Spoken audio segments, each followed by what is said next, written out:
The airport gate agent's keyboard clicks like a metronome, counting down to nothing. I'm standing at gate C-22 with my family, wife, 2 kids, their partners, and $20,000 lighter.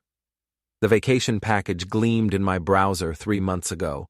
Ocean view suites, all-inclusive, the works. I paid cash from savings. Laura cried happy tears. The kids actually responded to my texts. Now Ethan won't look at me. "Sir, I'm showing 5 passengers on this booking," the agent says. Ms. Ortega, according to her name tag. She has the tired eyes of someone who's seen every airline scam twice. That's right. Miller Party, 6 total. I hand her my license and boarding pass printout. She taps. Frowns. Taps again. "I'm only showing 5 checked in. Your name was removed from the reservation at 4:17 a.m. yesterday." My stomach drops like a seized engine. That's impossible. I booked this. Authorization came from... She squints at her screen. A Lauren Pierce using the confirmation code and linked account. Lauren is suddenly very interested in her phone. My daughter-in-law, the lifestyle creator with 80,000 followers and a smile that could sell poison as probiotics. "There's been a mistake," I say, keeping my voice level. 30 years around aircraft maintenance taught me that panic makes everything worse. "Dad, don't make a scene." Ethan steps forward, all 6'2" of him in his brand manager blazer. My son, 30 years old, and still can't change his own oil. "We talked about this." "We didn't talk about anything.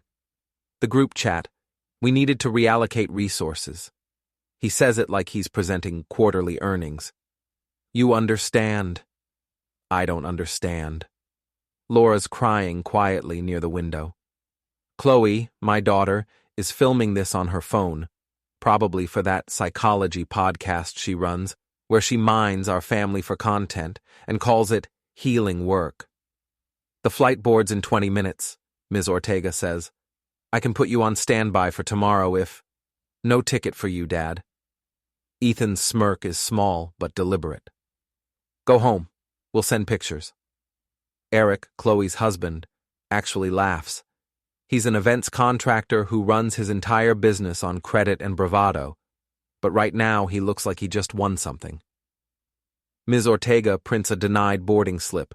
I pocket it without reading. I note the camera dome above the gate desk, the timestamp on the departure board, her employee number on the lanyard. They board without me.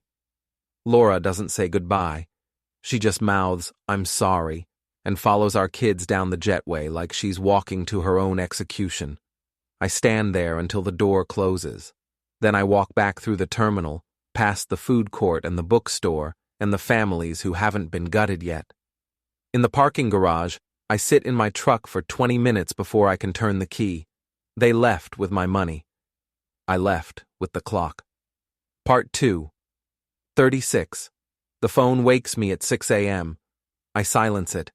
It rings again and again. By the time I finally look, there are 36 missed calls. 12 from Ethan's number, 8 from Lauren, 7 from Chloe, 5 from Eric, 3 from unknown numbers, and 1 from the resort. The voicemails are a symphony of disaster. Flight diverted to a regional airport 2 hours from Ocean Pines. Luggage misrouted to Charlotte. Resort requiring incidentals deposit that Ethan's card won't clear. Lauren's crying about having to Venmo the taxi driver. Eric demanding I fix this because he has sponsorship commitments. I make coffee. Replay the messages on speaker. Ethan's voice has lost its smirk. "Dad, seriously, call me back. The card you gave us isn't working and Mom's freaking out." The card I gave them. The secondary account I opened 5 years ago for emergencies, back when I still thought my kids might need a safety net instead of using me as one. I sit at the kitchen table with my phone and a legal pad. I don't call anyone back. Instead, I start writing. Missed calls logged 6:07 a.m. to 6:43 a.m. Flight diversion confirmed. Card authorization issues, need to verify. My phone buzzes. Text from Rick Daly. Heard your crew melted down at Ocean Pines. You want in? Rick was airport security before he took the resort gig. We worked cargo together back when I still did air freight maintenance. He's the kind of guy who remembers everyone's kids' names and nobody's bullshit. I text back, "What do you mean, in? Day pass access. I'm head of security here now. You look like you could use a vacation." I stare at that message for a long time. Then I screenshot it and add it to my notes. At 7:30, I call my supervisor at the ferry port and ask to swap my next 3 shifts for coverage later in the month. He owes me from Thanksgiving. Paperwork goes through by 8. I spend the rest of the morning not answering calls. Instead, I go to the credit union. Part 3. Change orders. The woman behind the desk has worked here longer than I've banked here. She sees my face and says, "What happened?" "I need to freeze a card." "Which one?" "The secondary account. The one with authorization for my son." She pulls it up, looks at the recent transactions. Her expression doesn't change, but her typing gets quieter. "These are all from the last 2 days. Resort charges, car rental, restaurant. Freeze it. You'll need to file a form if you think, no fraud. Just revoke his authorization. It's my account." She prints the form. I sign it. The card goes dead in the system before I reach my truck. Next stop. I call the airline customer service line. 40 minutes on hold, but I'm patient. When I finally get a human, I explain that I need the PNR activity log for my booking. "That's internal information, sir. It's my booking. I have the confirmation code and my ID matches the purchaser name. I'm entitled to see what changes were made." She puts me on hold, comes back. "I can email you a summary of modifications." Perfect. The email arrives while I'm sitting in a Wendy's parking lot eating a value meal I don't taste. The PNR log shows my ticket removed on the date Miss Ortega mentioned, 4:17 a.m., authorization via mobile device registered to Lauren Pierce, confirmation sent to Ethan Miller's email. I forward the email to myself with the subject line, "Vacation itinerary and modifications, Miller family, April 2025. Then I check Chloe's podcast feed. The newest episode dropped an hour ago. The thumbnail shows her in sunglasses on a beach. The title, "Setting Boundaries with Toxic Parents, a Case Study from Paradise." I don't listen to it. I screenshot the upload time and the title card. Add it to the file. My phone rings. Laura. I let it go to voicemail. She doesn't leave one this time. I drive to the self-storage place near the bypass. The facility is a fluorescent maze of rolling doors and combination locks. I've been here before, helping Eric move equipment for his events business. He keeps lighting rigs, sound equipment, and various gear he's supposedly investing in, but mostly rents out to cover the rental fees. The clerk is a kid with neck tattoos and an energy drink. "Help you?" "I'm looking for Unit 217, Eric Danner." "Can't give out tenant information." "I'm not asking for information. I'm asking if he's current on rent." The kid grins. "Let me check." He taps his keyboard. "Nah, 3 months behind. We post line notices at 90 days. "When's that?" "Tomorrow, actually." He shows me the pre-printed notice on the desk. Goes on the door at 9 a.m. If he doesn't pay in 30 days, we auction the contents. "Huh," I say. "That's unfortunate." "Yeah, he's got a lot of gear in there. Somebody's going to get a deal." I leave. In my truck, I open my phone's notes app and write, "Storage Unit 217, lien notice posts April 10th. Contents include lighting equipment, likely serial tracked." Then I remember, 2 years ago, Eric borrowed 4 cases of LED panels from me for a wedding gig. Promised he'd return them. Never did. I have the serial numbers in my workshop files, photographed when I bought them. With UV marker dots, I put on every piece of equipment I own. I drive home and find the folder. The photos are dated, clear, and logged in my insurance inventory. I add them to my file. Part 4. Resort Perimeter. Ocean Pines. Resort looks exactly like its website. Whitewashed buildings, palm trees that don't belong this far north, a pool complex that thinks it's Miami. I park in the day guest lot with a pass Rick left at the front desk. He meets me near the service entrance. "You look terrible. Didn't sleep much. Your kids checked in yesterday. Took 3 tries to get a card to clear. Front desk flagged them as payment watch." He hands me a resort map with 3 rooms circled in pencil. "Thought you'd want to know where they landed. I'm not here to cause trouble." "I know. You're here to observe." Rick taps the map. "Pool's busy this time of day. They've been posting all morning." I find them at the infinity pool. Lauren's in a white bikini that costs more than my truck payment, posing while Ethan holds her phone at 15 different angles.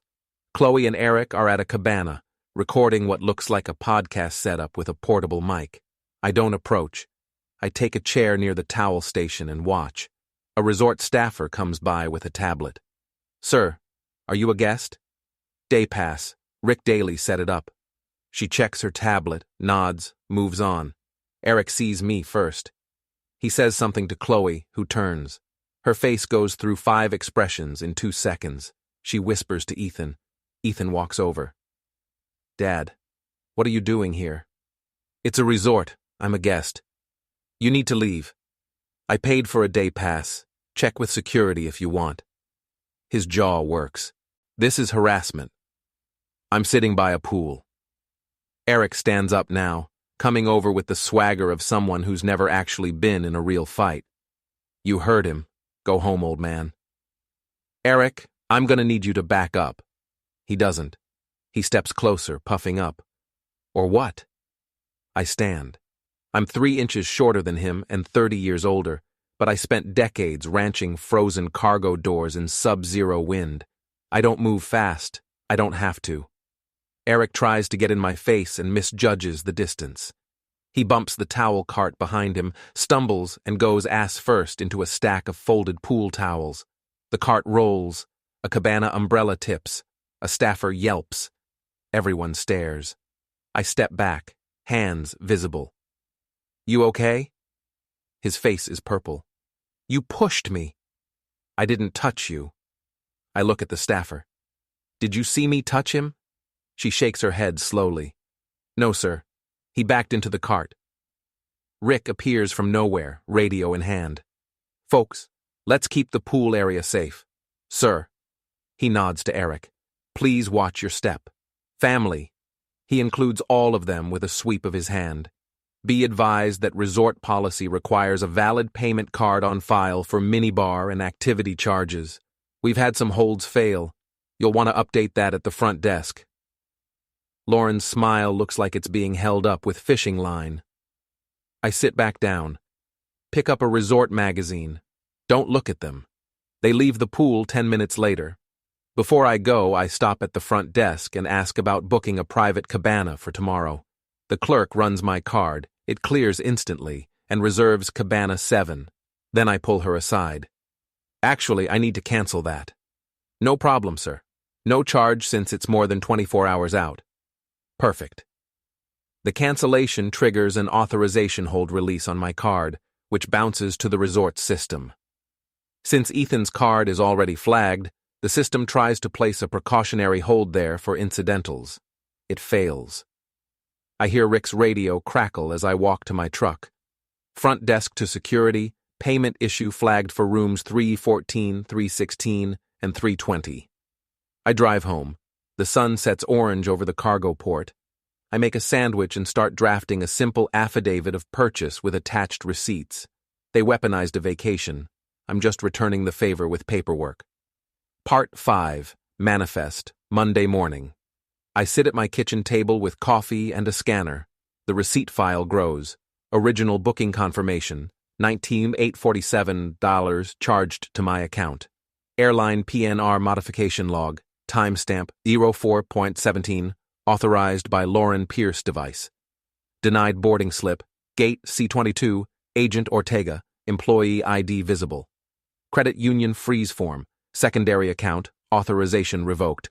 Resort day pass receipt, valid entry, no trespass. Serial number photos, 4 LED panel cases, UV markings documented. I compile everything into a single PDF, email it to myself with a subject line that reads like an invoice: Miller Family Vacation, Documentation and Timeline. Then I drive to the self-storage facility. The lien notice is posted on Unit 217's door when I arrive at 9:15. Mr. Alvarez, the manager, is walking the row with a clipboard. "Morning," I say. "You're the guy from last week." "Just curious if the tenant showed up." "Nope. Notice is live. He's got 30 days. Alvarez checks his watch. "Actually, scratch that. He just pulled in." Eric's rental van skids into the lot. He jumps out, sees the notice, and rips it off the door. "This is bullshit. I paid." "Not according to our records," Alvarez says calmly. "Check again." Alvarez doesn't move. "You can dispute it in the office. You'll need 3 months back rent plus late fees. Cash or certified check." Eric sees me. "This is you. You did this. I'm standing in a parking lot. You're sabotaging me." Alvarez steps between us. "Sir, if you're not here to settle your account, I need you to leave the property." Eric tears the notice in half, throws it down, and storms to his van. He peels out, leaving rubber on the asphalt. I don't say anything. I take a photo of the torn notice on the ground and another of Alvarez picking it up. "That guy's a piece of work," Alvarez mutters. "Yeah," I say. "He is." I drive to the port, clock in for my shift, spend 8 hours checking ferry ramp hydraulics and replacing worn cable guides. The work is simple, methodical. Nobody asks about my weekend. At home that night, I open Chloe's podcast. The newest episode is live. When Family Becomes Unsafe, A Daughter's Perspective. The description mentions navigating financial abuse and protecting your peace. I add the screenshot to my file. Then I open social media. Chloe's doing an Instagram live from the resort. She's in the garden area, looking earnest and wounded. The comments are full of heart emojis and "you're so brave" messages. "I just want to say," she's telling the camera, "that sometimes loving someone means accepting that they can't be in your life right now. Toxic money comes with strings attached, and we're learning to cut those strings." I wait until she pauses for breath. Then I comment, using my own account. "You boarded a flight after deleting my ticket at 4:17 a.m. Here's the PNR log." I attach the airline modification receipt as an image. The chat goes silent. Then it explodes. Someone else comments, "Wait, they removed his ticket? After he paid?" Another, "I thought he was the toxic one." A third, "This is wild. Receipts don't lie." Chloe's face freezes. She tries to laugh it off. That's taken out of context." But the damage is spreading. Someone screenshots my comment. It starts circulating. Within an hour, Lauren sends me a DM. "Take this down and we'll talk." I reply, "Talk at the bell desk, 5 p.m. tomorrow." She doesn't respond. Part 6. Bell Desk. I arrive at Ocean Pines at 4:50 p.m. Rick's in the lobby, pretending to review security logs. Officer Dana Holt is on routine patrol. Rick called her as a favor, just in case things get loud. Ethan shows up at 5 sharp with Lauren and Eric. Chloe's on video call, held up on Lauren's phone like a talisman. "Dad, this is insane," Ethan starts. "You're stalking us." "I'm standing in a hotel lobby. You wanted to talk." Lauren's voice is sugar over broken glass. "Jack, please. Let's be adults. Take down the post and we can work this out." "Work what out?" "The misunderstanding. The ticket thing. It was a miscommunication." "At 4 in the morning?" She falters. Ethan takes over. "We needed to adjust the group size. You were supposed to understand that." "By leaving me at the airport?" "You're making this a bigger deal than it is." Ethan reaches for my phone. "Just delete the comment." I shift the phone under the countertop edge, pinning it there. He grabs for it anyway. I don't move. His hand hits the marble counter. He yelps. "Problem here?" Officer Holt appears at Ethan's shoulder. "He assaulted me." Ethan shakes his hand. "I saw you reach for his property." Holt says evenly. That's not assault.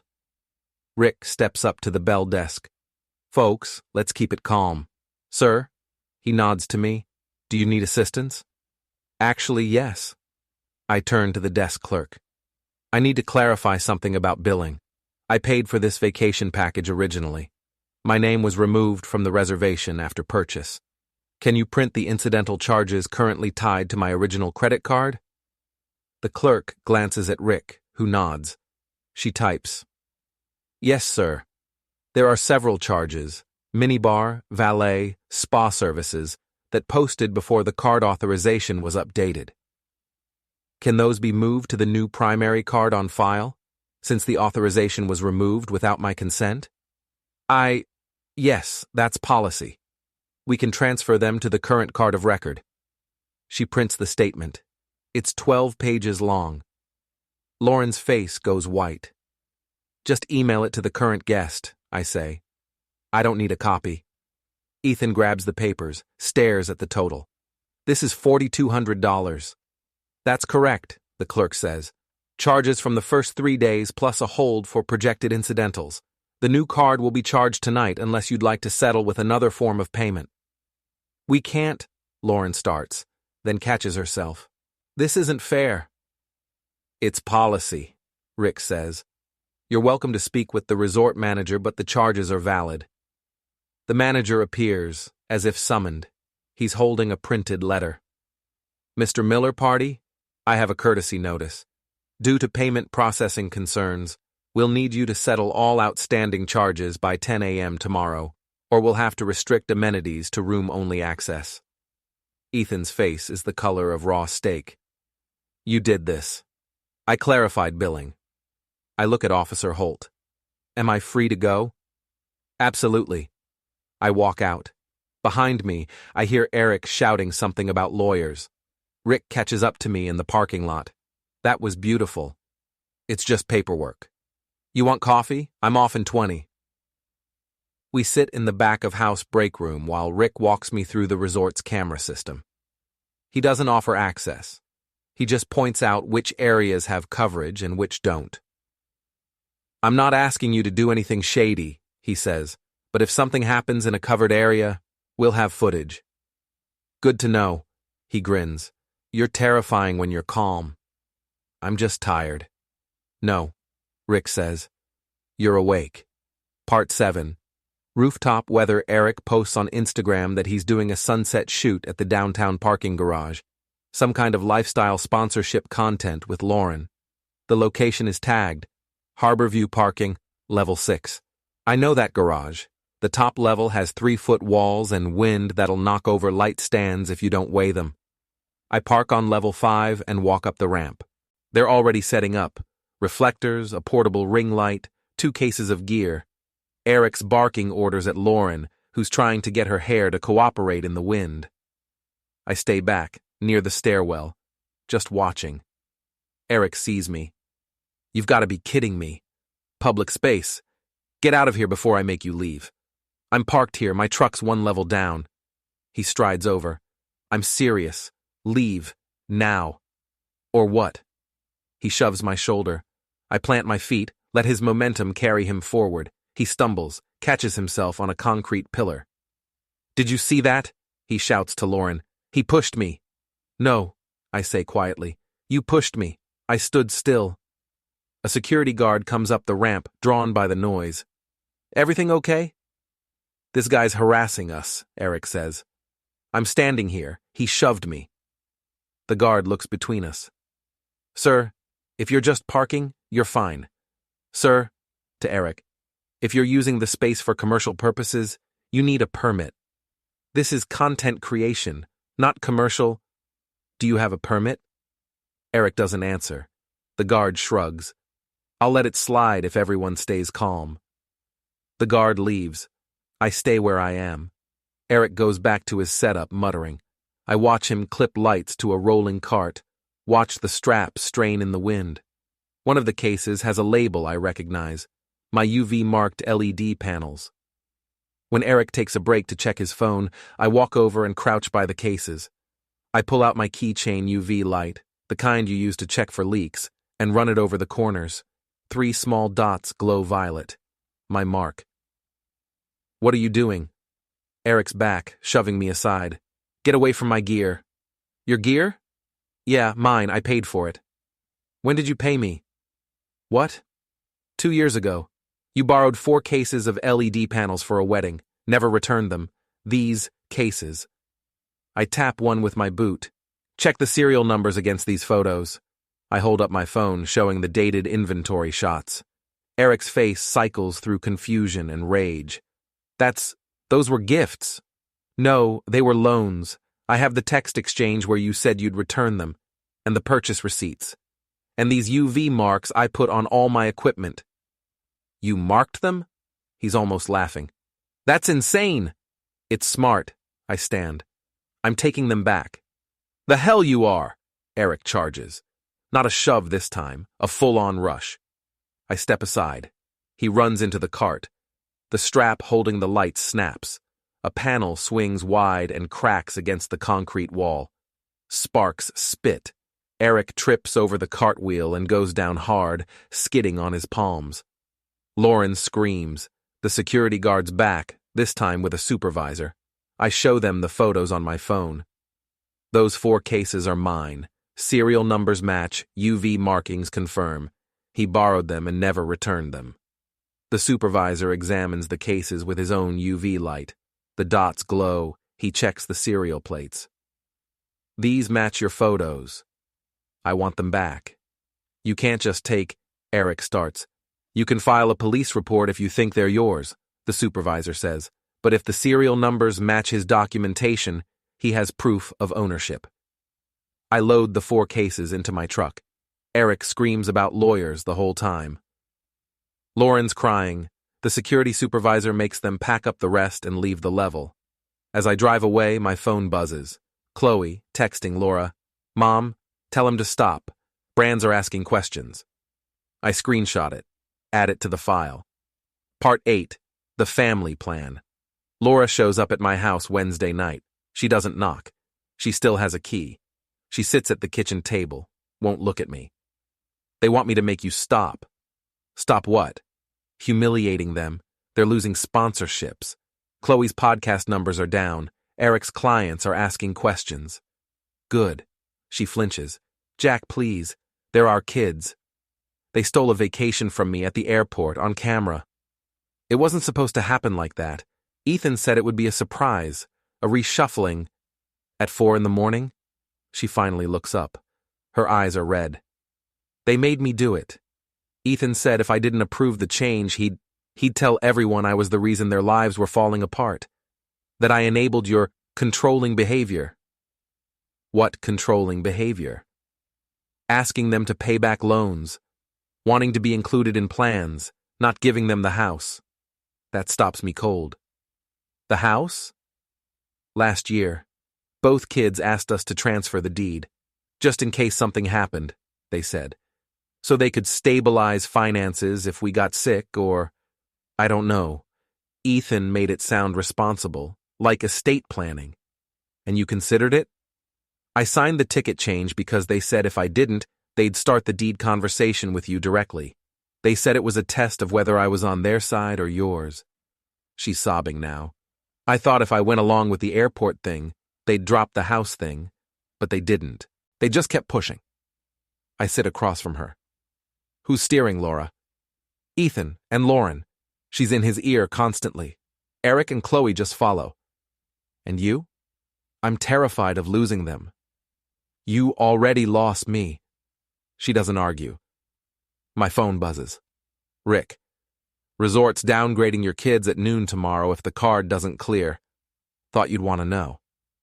I show Laura the text. They're about to lose the Ocean View rooms.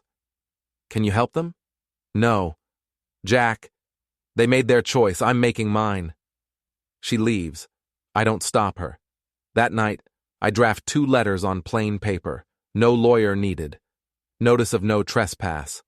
Ethan Miller and Eric Danner are hereby notified that they are not permitted on the property located at my address, without written consent. Violation will result in law enforcement contact. I print 2 copies of each, sign and date them.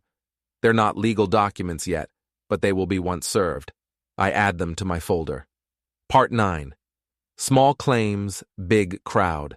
Thursday morning. I park under the courthouse sycamores and walk in with the people who look like they haven't slept. Painters, dog groomers, a baker with flour still on her sleeves. The security guard waves me through like I'm a regular. Maybe I am now. There's a line at the small claims window, a slow inching caterpillar of debt and disappointment. I'm not filing. I'm meeting people. Marcus spots me first because I texted him a photo of my boots so he'd know who to look for. Sound engineer, late 30s, shoulders that slouch like heavy speakers live there rent-free. Beside him is Tasha, lighting tech, hair in a sharp bun, forearms cross-hatched with tiny scars from hot truss and dumb clients. We shake hands in a hallway that smells like toner and floor wax. "You're his father-in-law?" Marcus asks, eyes doing the math on whether I'm bait. Was. Might still be. Doesn't matter. You're owed money. The court can help. Tasha folds her arms. Small claims is a pain, and he'll just ignore it. Probably, I say. But the docket number is public record. Background checks, vendor searches, credit pulls, event managers Google. The paper becomes a shadow that follows him into every quote. Marcus's mouth tilts into a slow grin. You're really doing this. I'm helping you do this. I hold up empty hands. No tricks. The paperwork's simple. I'll walk you through it and I won't touch your forms. We join the caterpillar. The window clerk is a woman with a rubber stamp that looks like a gavel's sarcastic cousin. While we wait, I open the Facebook thread on my phone, the one titled Clients Who Ghost, where Eric's name came up 3 times, 2 of them polite, 1 of them spicy. Marcus and Tasha read, nod, sigh. Screenshots of emails. Great working with you. Send invoice followed by 3 weeks of blue bubble silence. I don't fan the flame. I just keep the receipts steady in the air between us. When it's our turn, I step back like I'm allergic to pens. I point. Plaintiff, your name, your address. Defendant, his LLC exactly as it appears on the contract. I nudge them to staple contracts, emails, text screenshots in chronological order. Don't editorialize, I say. Dates and dollars talk, adjectives whine. The clerk slides them forms for fee waivers, both qualify. Marcus looks surprised. Tasha doesn't. She reads fine print for sport. They write carefully. The clerk stamps, stamps again, and the sound is better than any verdict. It's official. 2 case numbers bloom in black ink. The hallway air shifts, lighter by 2 ounces. We step aside to a narrow bench. I don't touch their papers, but I do line my phone up and take photos of the receipt printouts, cropped tight, so the case numbers, filing dates, defendant names are clear. I confirm their emails and forward the images. Subject, docket. Keep for your records. Then I send the same images to myself, because memory is a thief, and I've been robbed enough. I open a new email, address it to the Ocean Pines resort manager, the one who signs his replies with a smiling sun emoji I don't trust. FYI. I write. Small claims filings involving current guests. Thought you'd want contact information for your records. I attach the docket images. Nothing else. No threats, no color commentary. Paper speaks. He replies in 6 minutes. Received. Thank you. Marcus exhales like someone let him leave a room. Tasha bumps my shoulder with 2 fingers. Appreciate the walkthrough, she says. If he messages me, I'm sending him to the docket. That's the point, I say. Let the court be the adult in the room. We shake hands again. They peel off toward coffee. I head for the stairs and out into noon sun that's brighter than it deserves to be. My phone buzzes at 2 p.m. Rick. Downgrade complete. They're in the garden annex now. Bracelets flagged for room-only access. I can see it without being there. The way Lauren will smile at the desk like a blade. The way Ethan will argue policy with someone who has a binder thicker than his ego. I drive to the port. I clock in, swap a ballast on Dock 3, Sign the work order in block letters. Clock out. I am a man who documents. Every screw gets its line. At home, I heat leftover stew in a dented pot and play the voicemails. The first 15 are admin noise, airline robots, concierge apologies, Chloe's breezy, "Hey, can we chat?" that forgets interrogation marks are still punctuation. Voicemail 36 is Ethan, which figures. He's saved anger for dessert. "You're bribing people to sue us," he spits. "This is illegal, do you hear me? Illegal." I let his words burn down to the beep. Then I save the message, add a label in my archive, threat claim, Ethan, 4:18 p.m. I type one note beneath it. Did not bribe, offered process, plaintiff's independent. I make a second note, anger level high. Vocabulary, illegal used as spell. I rinse the bowl and set it upside down on the rack. The kitchen hums, the cheap fluorescent doing its best. Outside, the flight path drags a silver line across the sky, the same planes that carried them away from me, with my own money. I think about the courthouse stamp, how simple it was, how loud. People imagine vengeance is a spectacle. Mostly it's forms. I open my laptop and draft a short log of the day, times, names, actions, who saw what. I include the sycamores because details anchor memory, and because when this all gets retold by people who need heroes and villains to have capes, I want my cape to look like a clipboard. I email the log to myself and to a folder named Clock. When I'm done, I sit in the quiet and let my breath come back to a pace a doctor would approve of. Then I turn off the kitchen light, and the house becomes a body at rest, pulse steady, waiting for the next exertion. Friday breaks open like a dented can, metallic, pressurized, and slightly sour. I wake before sunrise and make coffee the way I used to before night shifts, strong enough to taste like punishment. The house is quiet except for the fridge hum. My phone buzzes once, twice, then goes still. Rick's message sits at the top of the screen. They're trying a comeback event. Riverside Amphitheater, 7 p.m. live show. So that's how they plan to pivot. When life collapses, turn on the ring light. By 9, I'm at the port warehouse signing out a coil of power cables, my cables, half of which Eric borrowed months ago for a community concert, and never returned. The warehouse clerk doesn't even blink when I log the serial numbers. Bureaucracy, when used correctly, is an exorcism. At noon, I stop by Officer Holt's patrol office with 2 coffees and a printout of the amphitheater permit I pulled from the county website.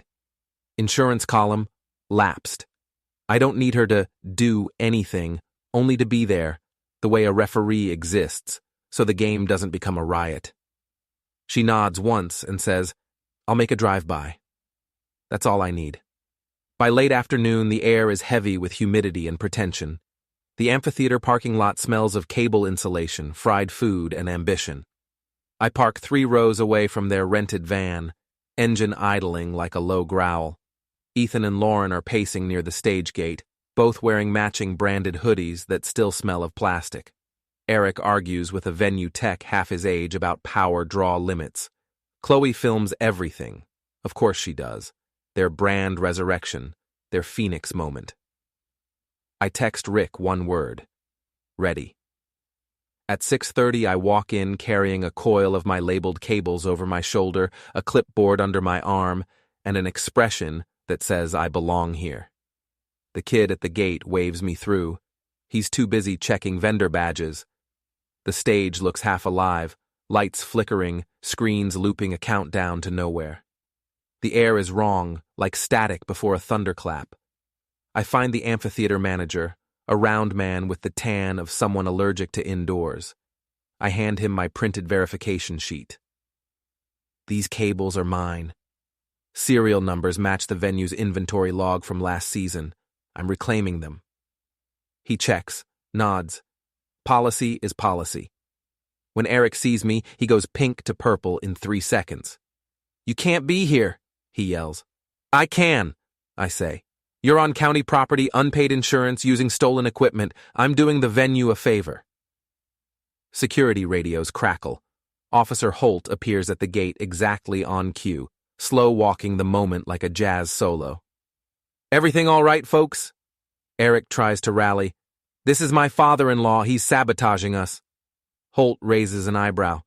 "Sir, I don't need the family tree. I just need the permit." Ethan waves his phone. "It's digital." She takes it, scrolls, hands it back. "Expired 3 days ago. Power company can't legally supply mains without current coverage." She nods at the venue tech. "Shut it down until paperwork's fixed." The hum dies. Lights blink off one by one. The livestream feed on the projection screen freezes mid-smile. I hear the small, exquisite sound of their followers dropping out by the dozen. Ethan lunges like he thinks momentum equals righteousness. He grabs my shoulder, expecting recoil. Instead, I anchor my feet, 30 years of cargo work, and let his own weight spin him sideways into a stack of road cases. One topples, clatters, doesn't hurt him but kills the last ounce of dignity he had. Officer Holt steps forward, hand out. "Everyone breathe." "I'm good," I say. He tripped on his own narrative. Rick's truck backs up to the service ramp. I load the reclaimed cases, each with my initials and a photo log. The venue tech signs the release form. It's so perfectly procedural it could be a prayer. Lauren tries for damage control. "This is temporary, guys. We'll explain. Our account got hacked. There's context." Her voice trembles on the word context. The audience, mostly curious locals, starts filming again. Context loves daylight. I hand the last cable to the stagehand and close the latch. "Inventory's complete," I say. He nods. "You want to power down the rest?" I look at the family standing under the dead spotlights, sweat streaking their influencer glow. Leave it dark, they can light themselves. As I wheel the last cart toward my truck, Ethan calls after me. His voice cracks, teenage for the first time in years. "You can't just take everything." I stop. The air is warm enough to shimmer. "I already did," I tell him. "You just didn't notice when it was still kindness." No one speaks. Even the insects hush like the world wants to hear this fall apart properly. Rick shuts the tailgate. "You done?" he asks. "Done enough." We drive off, the truck heavy but honest. Behind us, the amphitheater shrinks in the rearview mirror, an empty shell with a blank screen. Back home, I unload, stack the cases in the garage, and label each with fresh tape. Evidence of patience, not malice. I plug one cable into a work light and flip the switch. The bulb hums, steady and white. I check my phone, notifications still rolling, followers leaving, sponsors issuing polite statements, a few vultures posting reaction videos titled, "The Millers Exposed." It's not justice, not even close, but it's gravity finally doing what gravity does. On impulse, I open the saved voicemail from Ethan, the one where he called me a criminal. I replay it once, then delete it. The evidence has served its purpose. Out the window, the port cranes blink red against the night, patient giants counting ships. I think about gates and cables and all the systems I've spent a life maintaining. Things that work only when grounded. For a long minute, I just breathe. Then I whisper, mostly to the dark, "You told me to go home." I flick off the light. I brought home here. The click of the switch is small, but it sounds exactly like closure. Saturday begins like a hangover made of silence. No messages, no alarms, no coffee grinder screaming from the kitchen like it always did when Laura was still pretending mornings were normal. The house smells of dust and sea air. I stand at the window long enough to watch the first ferry slide past the harbor mouth and think about all the engines in the world turning for people who don't deserve to arrive anywhere. The phone finally vibrates at 9. Rick again. "They're on the move. Hotel checkout. Heard something about a lawyer." I type back, "Let them. I don't believe in lawyers who bill by the hour to clean moral stains. You can't subpoena public opinion once it's already bored of you." I shave, put on a clean shirt, and go outside. The air is damp, marine blue. Every sound carries. I start sorting the recovered gear in the garage. My initials, JM, shine under the UV lamp like a signature nobody can fake. I wipe the road dust off each case, write serials into a notebook, label photos by time. It's dull work. Perfect work. I live on dull work. It's what built everything they thought they could spend. Around noon, the neighbors start talking over fences. I hear fragments through the open door. Those influencer kids got caught faking an event. The old man had proof. He used to work at the port, right? Gossip is oxygen for small towns. It fills the lungs of people who haven't had a scandal since last winter's school board election. Let them inhale me. I won't suffocate. At 1, Laura's car pulls up. She still drives the same dented Subaru, but now the passenger seat is stacked with boxes. I don't move to help. She steps out, arms crossed, face set to some neutral default that used to mean, let's talk, and now means, I rehearsed this in the mirror. She says, you didn't have to go that far. I nod toward the boxes. Leaving or delivering? She glances at them like they betrayed her. They told me to bring back the stuff from the resort, towels, robes, whatever they accidentally packed. They said they'd call to apologize, but they're processing. Processing requires power, I say. They're short on that lately.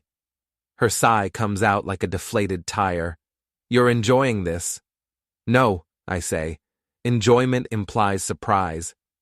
She looks smaller than I remember, or maybe just folded in on herself. They were stupid, she says. Ethan thought it was a prank that got away from him. He didn't expect you to fight back. That's the curse of smart sons, I tell her. They think they invented leverage.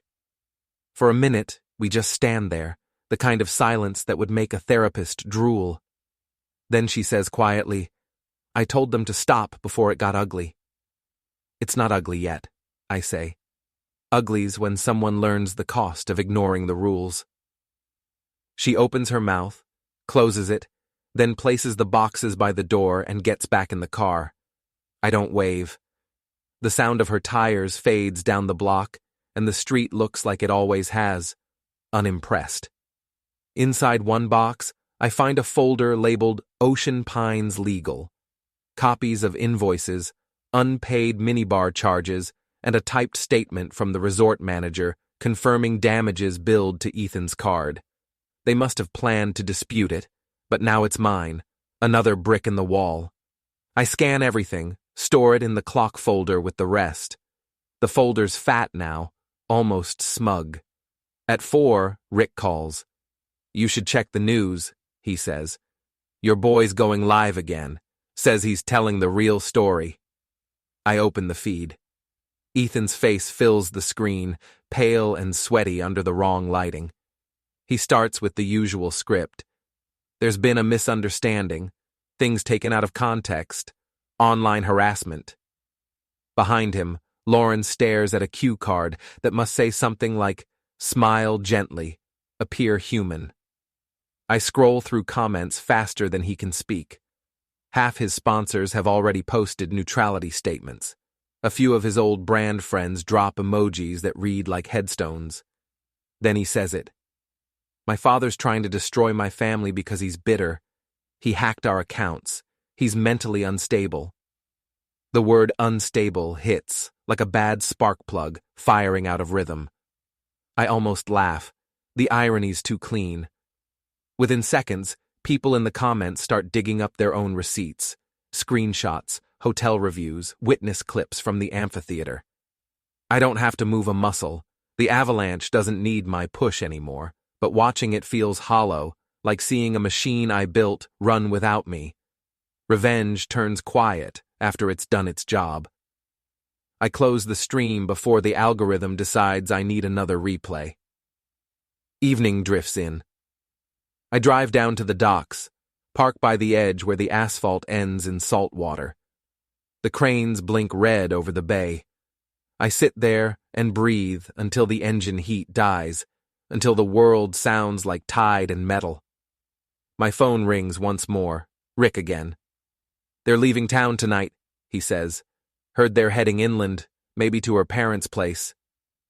Good, I say. Let the next town have them. You want me to keep an eye out? No, I'm done watching. He's quiet for a beat. You sure? Yeah, I say. It's already over. They just haven't noticed the credits rolling. When I hang up, the bay is black glass. I see my reflection, and for a second I don't recognize him. The man with the clean shirt, the steady breath, the eyes that look like they finally stopped asking why. I roll down the window, let the wind through. It smells of diesel and salt and closure. On the way home, I pass the old theater downtown. The marquee reads, "Private event canceled." Beneath it, the sidewalk is littered with torn flyers, showing Ethan's grin frozen mid-pitch. I stop the truck, step out, pick one up. Paper, ink, promises. I fold it twice, slide it into my pocket, and keep walking. Back home, the garage light is still on. I sit at the workbench, open a notebook, and start writing. Saturday. Final status. Equipment recovered. Resort bills confirmed. Public narrative collapsed. All accounts verified. No further action required. I draw a line under it, thick and certain. Then, almost without thinking, I add one more sentence. They told me to go home. I did. It's all home now. I close the notebook, turn off the light, and step into the dark hallway where every sound is mine again. Sunday starts with rain that sounds like someone sweeping gravel across the roof. It's early, gray, and the sea smells like iron. I make coffee, sit by the window, and think of nothing for a while.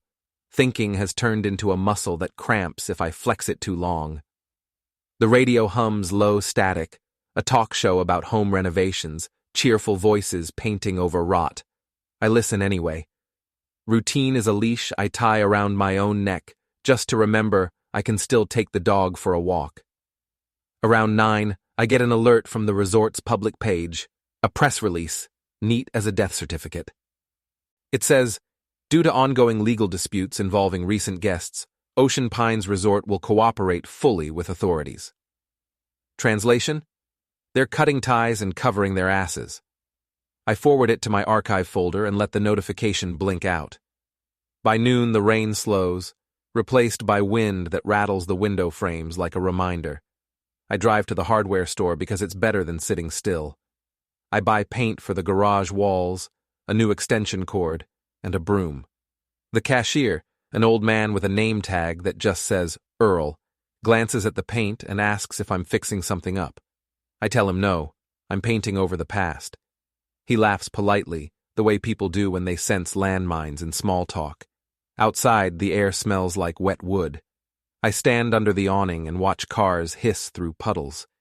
Every family has its own weather system, I think. Mine just reached the eye of the storm. Back home, I start painting. One wall, then another. The roller squeaks and leaves streaks that look like old bones under new skin. I open the garage door to let in light. A couple of neighborhood kids ride by on bikes, slow enough to stare but not stop. I hear one whisper, "That's him." I can't tell if it's accusation or awe. Doesn't matter. Reputation's a kind of currency you can't exchange once it's been laundered too many times. Around 2, a delivery van pulls up. The driver calls my name and hands me a padded envelope. Inside is a flash drive in a plastic case, no note, no label. For a second, my stomach knots. Too many years handling cargo to trust anonymous packages. But then I notice the small logo printed faintly on the corner. County Courthouse Audio Services. It's the official copy of the voicemail I submitted with the claims paperwork. The one where Ethan accused me of bribery. I plug it into my laptop just to check. His voice fills the room, angry, young, still convinced he's the main character.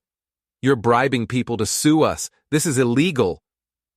Then a pause, the sound of Lauren in the background saying, "Just hang up." The file ends there, abrupt as a slammed door. I rename it 36MC calls 01 wave and drop it into the clock folder. Backup of truth in triplicate. Later, the phone rings again. Unknown number, local area code. I almost let it go to voicemail, then answer out of habit. A woman's voice.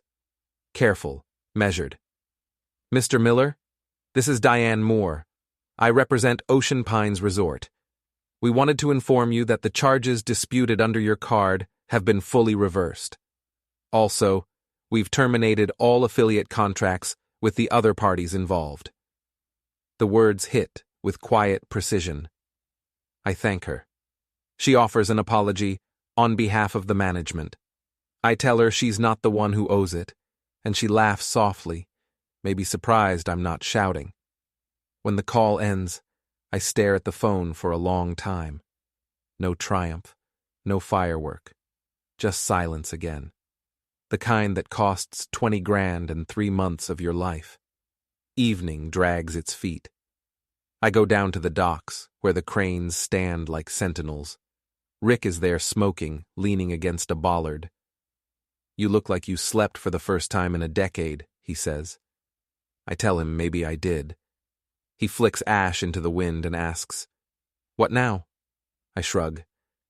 Keep working. Repaint the garage. Maybe build shelves. Let people forget. He snorts. People never forget, Jack. They just file it under stories to tell their friends when life feels dull. I look at the water, the way it folds on itself without apology. Then let them tell it, I say. At least it'll be true. We stand there until the tide changes. When I head home, the sky has cleared, but puddles still catch the light like tiny mirrors. My house glows faintly through the rain haze, a small ship that made it through the storm. Inside, the paint smell is thick and clean. I drag a stool into the garage, sit facing the wall. For the first time, I notice how quiet the space is without the old tools humming, without Laura's voice reminding me to wipe my boots. The air feels balanced, heavy in a good way. I plug in a work lamp using one of my reclaimed cables. The bulb hums to life, steady, unwavering. I scroll through my phone, no messages from Ethan, none from Chloe, none from Laura. The silence has shape now, something architectural. I could almost rest inside it. Still, curiosity's a parasite. I open a browser and type Ethan's name. The first result is a thread. What happened to the Miller Brand family? Dozens of strangers debating whether I'm a hero or a monster, each with theories that could power their own novels. I scroll halfway down, then close it. People who live online need villains more than they need oxygen. I gave them one. They can keep him. I go back to the garage and pick up the folded flyer I took from the theater, the one with Ethan's smiling face frozen mid-sentence. I tape it to the wall above the workbench, not as a trophy, but as a warning label. Underneath, I write with a marker. Silence is earned. The night settles, low and blue. I sit there until the lamp buzzes hotter, until the rain starts again, softer this time, like the world trying to apologize. Upstairs, the clock ticks steady. I think of the first day at the airport, the gate closing, the sound of wheels on tile. How small it was, that moment, how it grew into all this. Every story starts with something tiny, a smirk, a sentence, a ticket canceled while someone looks away. You only recognize the weight when it lands. I stand, stretch, turn off the lamp, and let the dark flood back. The garage feels full but calm, like an engine cooling after a long run. My hands smell of paint and metal. I whisper into the dark, not for anyone to hear. You left me behind. Now you're the one standing still. Then I lock the door, walk upstairs, and let the house finally go quiet. Monday begins with the kind of light that makes everything look honest, and nothing actually is. Pale sun through thin clouds, the color of old receipts.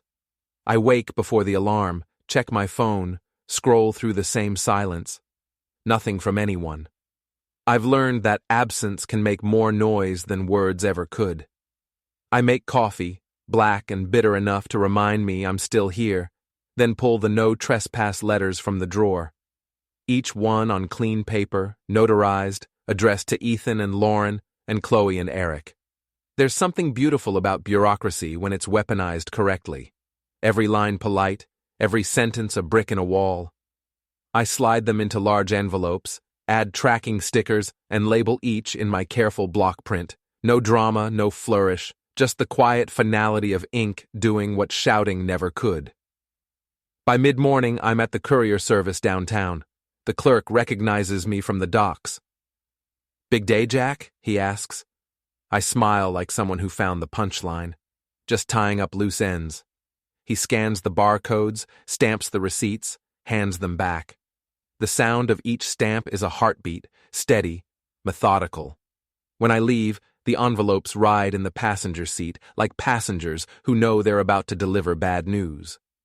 I stop at the waterfront post office to drop the duplicates, because nothing exists until it's filed twice, and then drive to the amphitheater. The wind coming off the river tastes like rust and memory. Rick's already there, standing by his truck, coffee in one hand, camera phone in the other. "You sure you want to do this yourself?" he asks. I tell him I've done everything else myself. "Why stop now?" He nods toward the loading gate. They're inside, setting up some kind of apology video. You can smell the desperation from here. I can. It's thick as sunscreen and cold fries. I tell him to keep the camera running. Quiet, wide shot, nothing theatrical. I'm not after spectacle. I want record. Inside the amphitheater, the stage lights are on, but dim. They've rented a new banner, something about resilience and rebuilding, printed over a washed-out family photo. Chloe adjusts a tripod. Eric unrolls cables that aren't his. Lauren's rehearsing lines to the camera, voice trembling around practiced sincerity.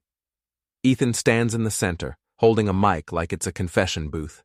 When he sees me, his jaw tightens. "You can't be here," he says. His voice cracks in the middle, betrays him. I hold up the envelope. This isn't a visit. It's a delivery. Lauren steps forward, face already shifting to damage control mode. "Jack, let's not make this ugly. We're trying to move on, build something positive." I cut her off. "You built plenty already. You just didn't expect the foundation to belong to me." I place the envelope on the nearest table, the paper making a soft slap that echoes louder than shouting ever could. "You've been served, civil, clean, documented." She hesitates before touching it, like it might burn. Ethan grabs it instead, rips it open, scans the first page, color draining from his face.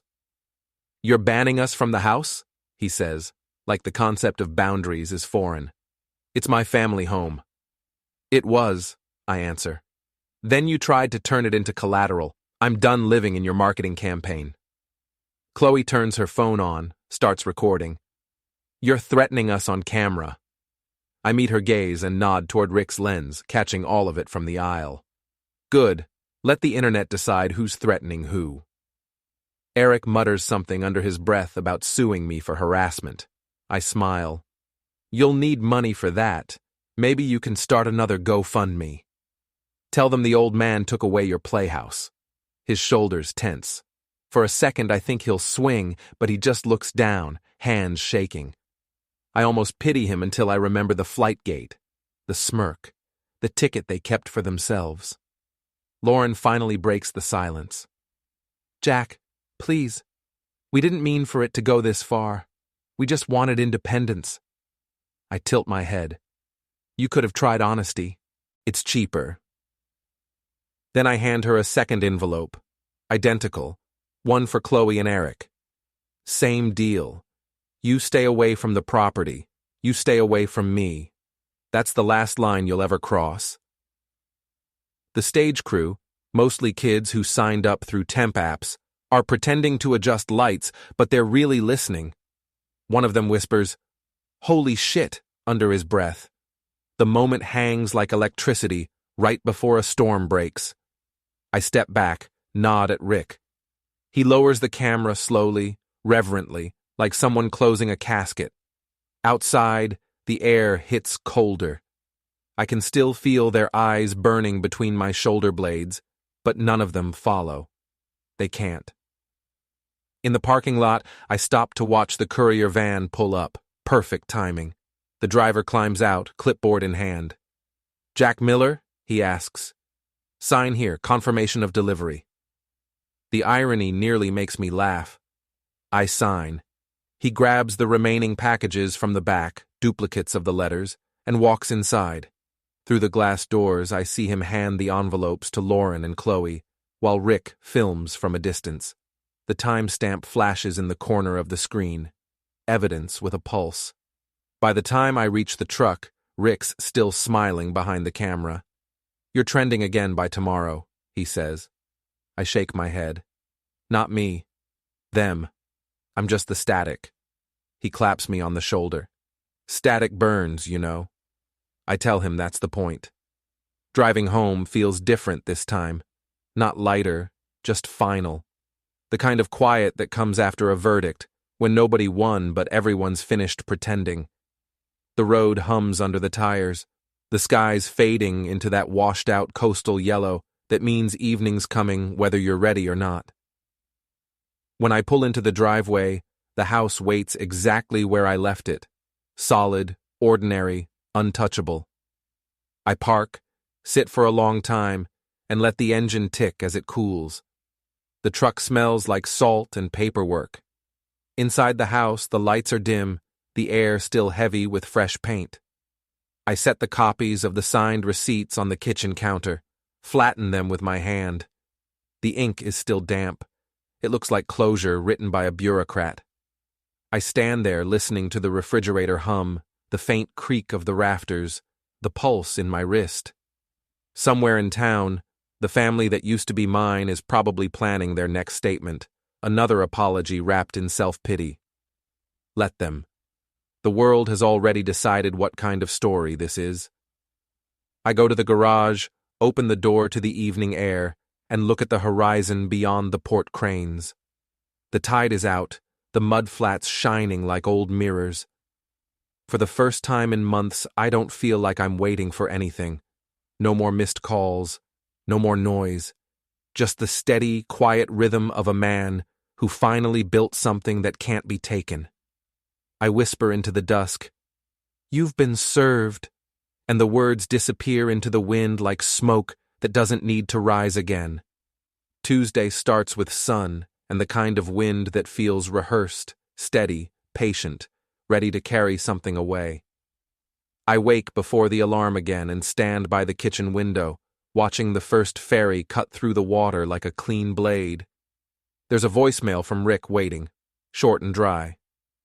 "They're trying one last stunt pop-up event, same place, 7 tonight.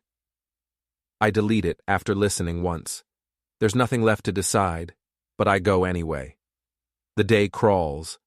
I fix a light fixture in the hallway that never quite hung straight, mop the garage floor, make lists of things that don't need to be done but keep my hands moving. By afternoon, I'm pacing like a tide. At 6, I drive toward the amphitheater, the truck humming steady beneath me, the sun low enough to turn the river into molten glass. The radio plays a song I half remember from when Ethan was still a kid, singing off-key in the back seat. The memory flickers, but doesn't hurt. Not anymore. The amphitheater looks smaller now, stripped of banners, stage half built again, like a ghost repeating its mistakes.